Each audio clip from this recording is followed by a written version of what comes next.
Hello, BookTube. Although, how long do I get to keep calling you that? I'm sure if you've been on BookTube or YouTube lately, you've seen and had targeted directly to you by the algorithm the first round of major publicity, major ads, in-house ads that YouTube is rolling out for its own new feature, which they are calling BookTube. The tagline is the next generation of book clubs. I forget the author of the first book that they're talking about. The ad mentions the author, it mentions the book, it mentions one of the YouTubers who will be asking him the pre-written softball questions of his publicity team. And it, as far as I can tell, nowhere in the ads or in the information section of the ads and the videos themselves identifies the male YouTuber, John Fish, who shot to hundreds of thousands of subscribers when he documented his first year at Harvard University. Why these people have been chosen, I have no idea, except for subscriber numbers and a certain kind of demographic appeal. But when I was seeing that, I was thinking, of course, unkind thoughts about what is essentially a marketing campaign for an author's book, calling itself BookTube, as opposed to what we do here. All over BookTube, even the channels that don't like me, I'm perfectly willing to admit that I like them and that they do it right. This wild, multifaceted, ever-expanding and completely unruly discussion of books that we do on the lowercase b BookTube, it couldn't be any more different. And when I think about that, you know who these people, who YouTube is going to tap for these videos. I admit, John Fish is a bit of a surprise to me to see him in that first video. I know one of his viral videos was one in which he says that he's going to read a book a week for a year. That's not all that impressive in the precincts of BookTube, but in the real world that is impressive. And the video itself was fairly appealing. I don't, as you know already, I don't really like the attitude towards reading that goes into a book and says, what can I extract from this? You know already, when somebody's approaching reading that way, you know already what kind of books they're going to read. You can practically name the 50 books yourself, right? The 4-hour work week will be on there, or nothing. There is no chance that a young man, it's always young men, who go at books in this purely utilitarian auto-manual way are not going to read the 4-hour work week. They are going to read Jordan Peterson. There are a bunch of other things that you know they're going to read. And they're not, most of them, even going to contemplate losing themselves in The Beautiful and the Damned, or Look Homeward, Angel, or anything by Marilyn Robinson. They're not going to contemplate doing that, much less do it, because that's not what they're doing reading for. They're doing it to extract value, as the BroTube realm would put it. But even so, it was an engaging video on reading one book a week, and I can imagine, you can imagine, the booktubers that YouTube is going to go to. They're going to go to the most fake, the most phony, and the biggest channels. The ones where if you dig into the back catalog, you don't have to dig very far to find them making a video in which they admit they don't read anymore. Yeah, guys, hi fam. I can't remember the last time I finished a book. Something's wrong with my concentration or whatever. So anyway, buy this. It's a world away from what we do here, and you would think, well, at least we know that. But what if it's more than that? What if YouTube starts to say we can't call ourselves BookTube anymore? They have a BookTube now, and they have copyrighted and trademarked it, and we have not.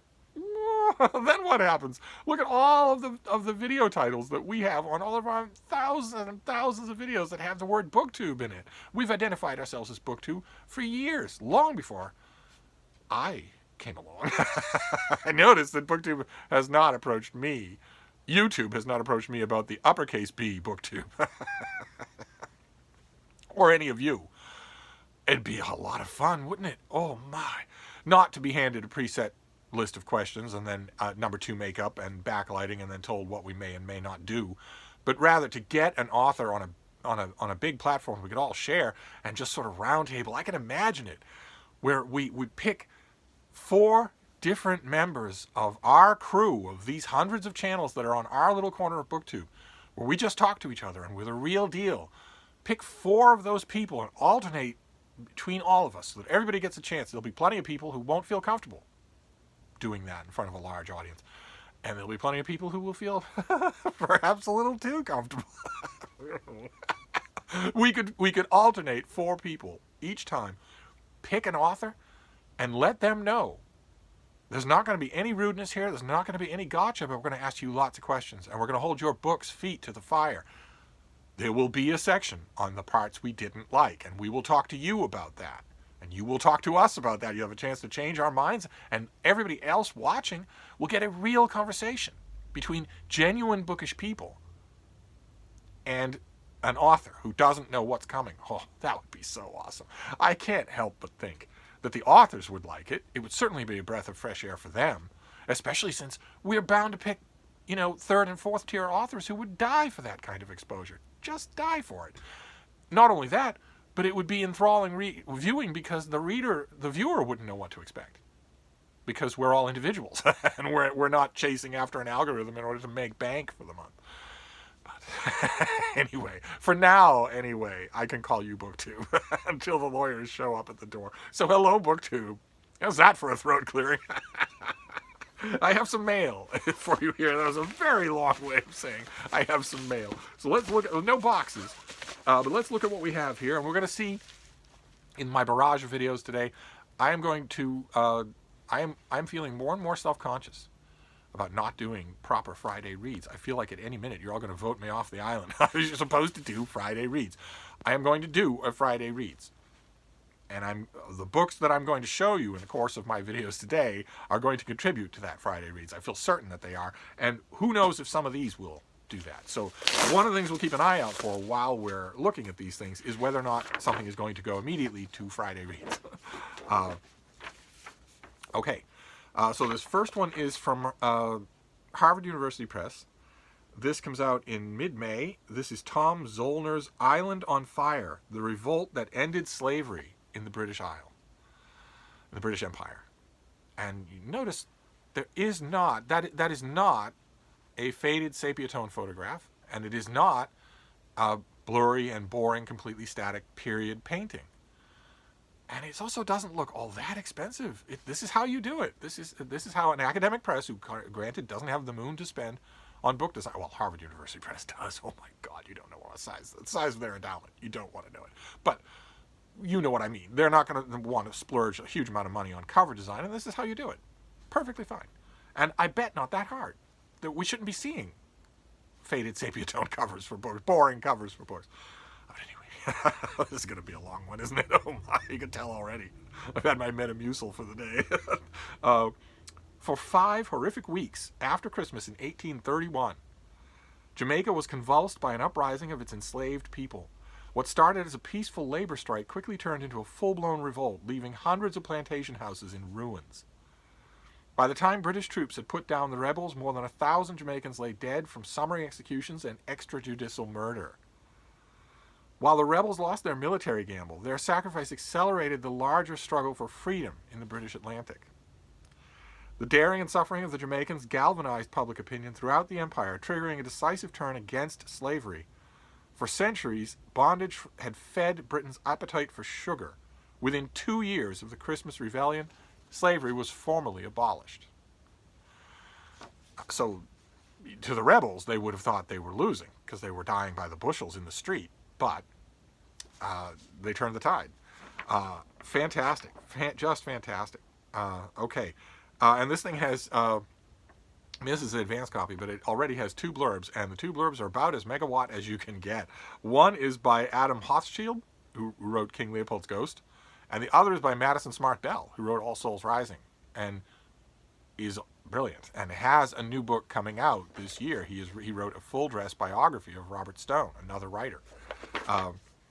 Okay, great. This is a gripping day-by-day account of the transformative uprising that led to abolition of slavery in the British Empire. Fantastic. Okay, so this comes out in May. I don't have to think about it for a little bit.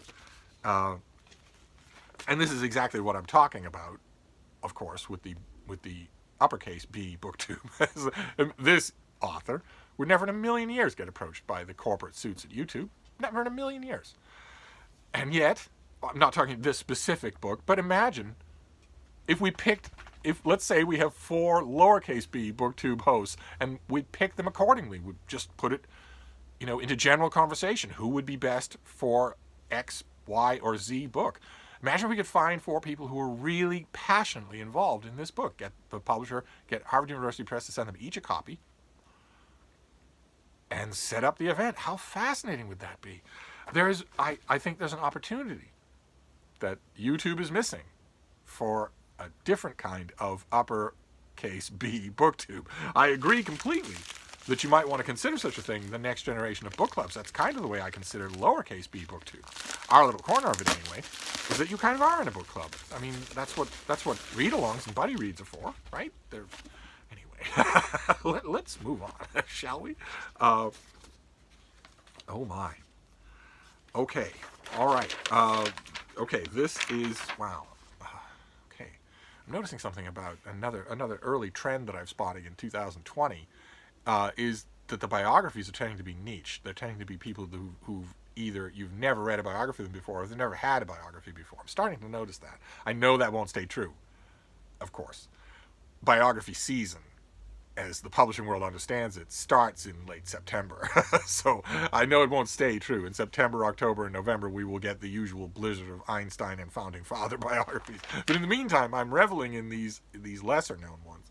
And this is certainly one of those. This is by Nancy Thorndike Greenspan. It comes out in mid-May, and it's called Atomic Spy. The dark lives of someone who, for this channel's purposes, we are going to call Klaus Fuchs. This comes out in mid-May, and in it the author strips away at all the speculation and misinterpretation to show the real Klaus Fuchs. Who he was, what he did, and why he did it, and how he was caught. He was convicted of espionage by Britain in 1950 for handing over the designs of the plutonium bomb to the Russians. And he put an end to America's nuclear hegemony and single-handedly heated up the Cold War.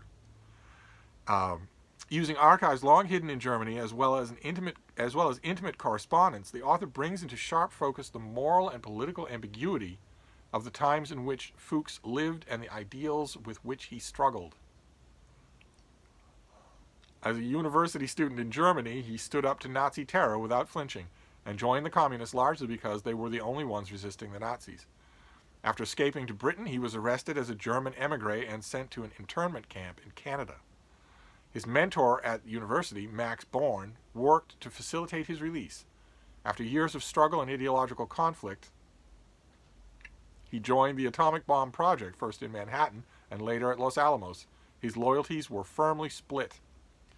In 1941, in London, while working on the British atomic bomb project, he started handing over research partly because of his communist convictions, but seemingly also to level the playing field of the world powers. With thrilling detail, Atomic Spy places readers in the Germany of an ascendant Nazi party, the British university classroom of Max Born, a British internment camp in Canada, the secret laboratories at Los Alamos, the Eastern Germany at the height of the Cold War. Fuchs was not just a treasonous communist spy.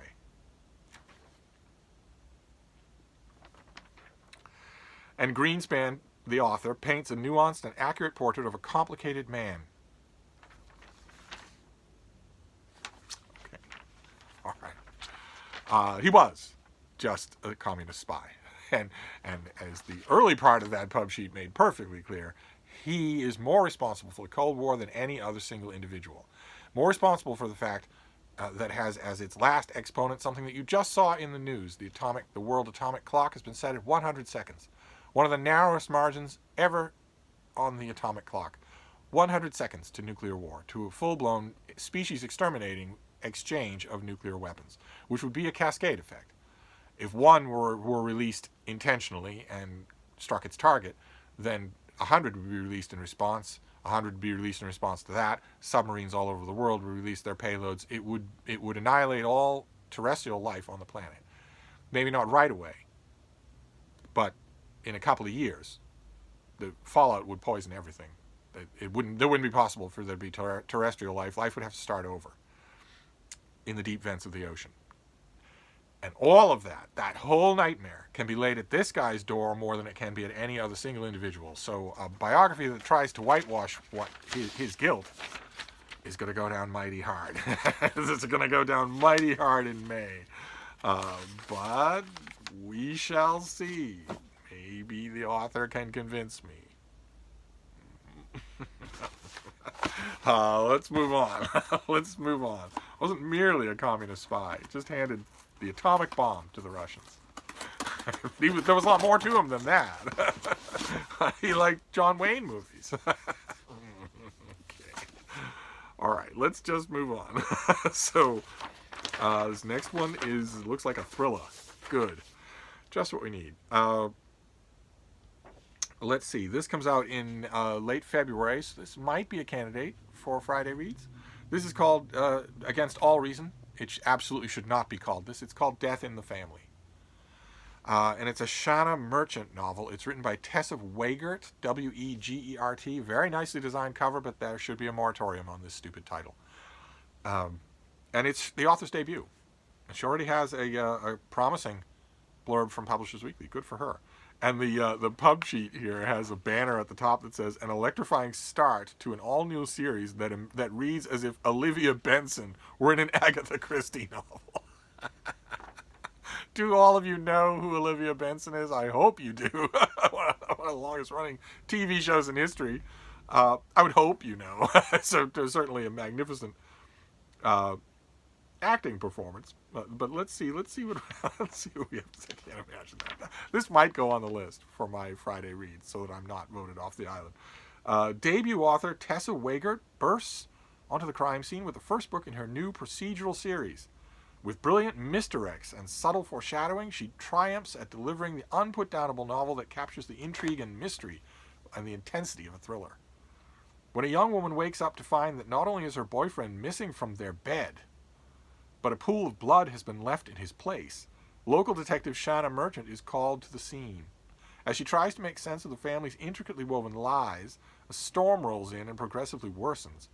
Trapped with a group of people she distrusts more with every passing minute, Shanna must face the uncomfortable truth of the murderer being in their midst, especially when the unknown culprit strikes again. So, completely comfort area. Complete comfort reading as far as familiar territory goes for a murder thriller. That is no bar to it being good. I don't care in the slightest whether it's... What was that, the one we saw last year?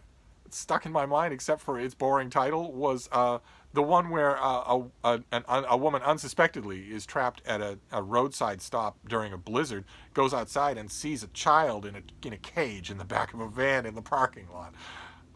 That, you know, you're never going to see another thriller that has a start like that, whereas this, you could name 10. But it doesn't matter. The execution is everything. It doesn't matter. Like the recent juggernaut box office hit Knives Out, Death in the Family is pure, delectable storytelling at its best. But, okay, but Knives Out is spoofing what it's telling. It's spoofing the story it's telling. Are you not sure that that's the right one to mention? Because who doesn't love a good mystery? Okay, well, who doesn't love a good mystery? Yes, except that if you love a good mystery, you're being slightly, gently, affectionately lampooned in Knives Out. So well, anyway, maybe the person who wrote the pub sheet just knew that the movie was a murder mystery and didn't know anything more about it than that. And as Shanna tries to solve the puzzle, the author succeeds in creating a heart-pounding sense of claustrophobia that will leave you holding your breath till the last page. That doesn't sound healthy. That thing is, there's 200-something pages in here. You could die. But now I'm curious to know, where does this take place? We mentioned a storm-struck island. Oh, the cover copy mentions a nor'easter. We get those in the nor'east. But where is this? Where is it that, Woodhaven Boulevard?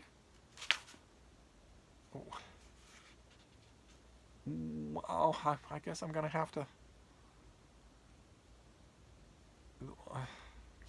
looks like, well, the East Village is mentioned on page 3.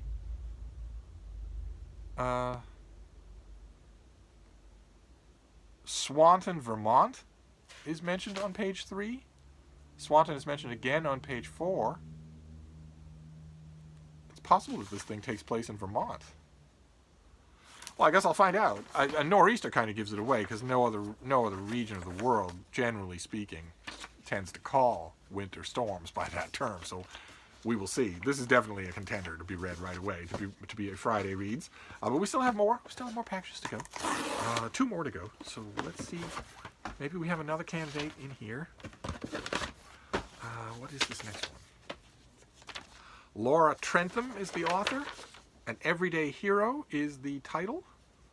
Book comes out in early February. Another strong candidate. Looks like it's going to be paperback release. A paperback release for $17. It's got Adirondack chairs on the cover. The lineup at the top there is The Heart Always Tells a Story. Laura Trentham is the author of The Military Wife. I read The Military Wife. I liked it. Is back with an emotionally charged novel about redemption and second chances. At 30, Greer Hadley never expected to be forced home to Madison, Tennessee, with her life and dreams of being a songwriter up in flames. To make matters worse, a series of bad decisions and even crappier luck lands her community service hour as a non-profit organization that aids veterans and their families. Greer cannot fathom how she's supposed to use music to help anyone deal with their trauma and loss when the one thing that brought her joy has failed her. Then there's Emmett Lawson, the golden boy who followed his family legacy. Greer shows up one day with his old guitar and meets Emmett's rage head-on with her stubbornness. A dire situation pushes these two into a team to save a young teenager. But maybe they will save themselves, too. So this is a straight-up romance novel. Okay. All right, great. This is a straight-up romance novel, and it comes out in early February, so it shoots to the front of the list. Okay, great. So we are slowly but surely triangulating on a Friday read. It's not as perfectly put together as some Friday reads that I've been watching.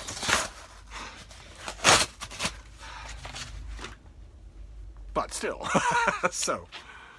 Oh, lovely. Okay, well, we don't have a candidate here. Okay, all right. This is from Henry Holt. Comes out in late May. It's by Leah Hampton. It's a short story collection that I cannot name, and that no reputable book review anywhere in the country is going to run. No one is going to review this, because they all have parents reading, because they all have parents writing in, because they all have advertisers who look at what else is in the paper. I think certainly you can rule it out for the Christian Science Monitor just by the name of the newspaper alone. I can show you the title, but I can't say it to you. What would possess an author with any opportunity at their disposal to call their book this? What would possess them to do this? I have no idea. Let's find out. Okay, so the title of the book is also the nickname of a character in the book, who is one of the main characters in Leah Hampton's titular story, and has never left his office in the back of the food country for any reason. Not even to get the dead bear out of the grocery store's parking lot. New employee Pretty and other cashiers use the well-earned moniker until one day he does a small gesture showing his humanity. No one is immune from being human, setting the tone for the following 11 stories in Leah Hampton's debut collection, a title I cannot say. A title that my editor is not going to print in the paper, even with a stupid asterisk. A title that was a misstep. A big misstep, because no one can talk about your book. And you kind of want them to. Because you didn't write it for nothing. If you'd written it for nothing, you could have left it in your desk drawer or on your computer. You wrote it to be heard, to be talked about, and no one can talk about it. So, the characters in the book I can't name are as vibrant and bold as its title, but its title is not vibrant and its title is not bold. Its title is boring. Its title is profane. Profanity is boring and lazy. Appalachia is a physical region and a place of heart. No, it's just a physical region. And in post-coal Appalachia, questions arise. What will people do? Who will they be in this changing landscape? Hampton aptly tackles such questions by writing about everyday people.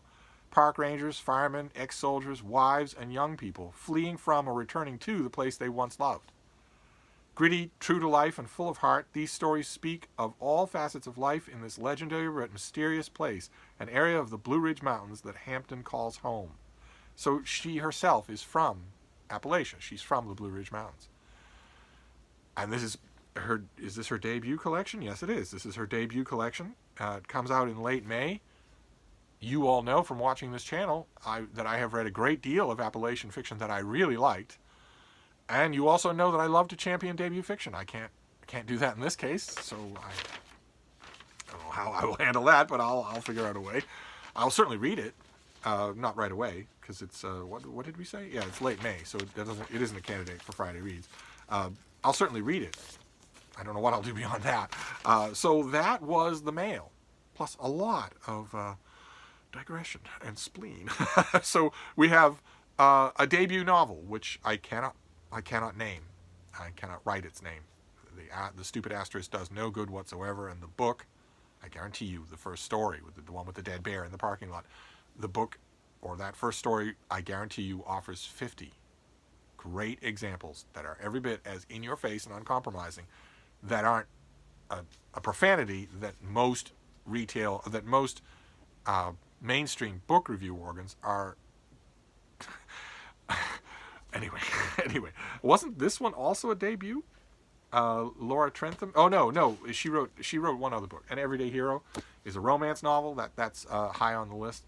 Then Death in the Family. That's the debut novel. This is Tessa Wegert's very nicely designed but stupidly titled thriller debut. An island, a dead body, a storm coming in, the killer among us. Familiar items, familiar aspects of mystery thrillers. But it doesn't matter. It matters how it's done. Then Atomic Spy by Nancy Thorndike Greenspan, about someone who she claims was not merely a communist spy. There was more to him than that. He had a wonderful singing voice. And Island on Fire, the revolt that ended slavery in the British Empire by Tom Zollner. The Jamaican Rebellion. 2 megawatt blurbs right away, out of the gate, before it even gets to Kirkus and Library Review and whatnot. So there you go. So of these 5, these 2 might go on a Friday read. So I'm going to set them aside. I'm going to try and assemble a Friday reads by the end of all my videos today. So I'm going to wrap this up, but I'll be back. Thank you, BookTube.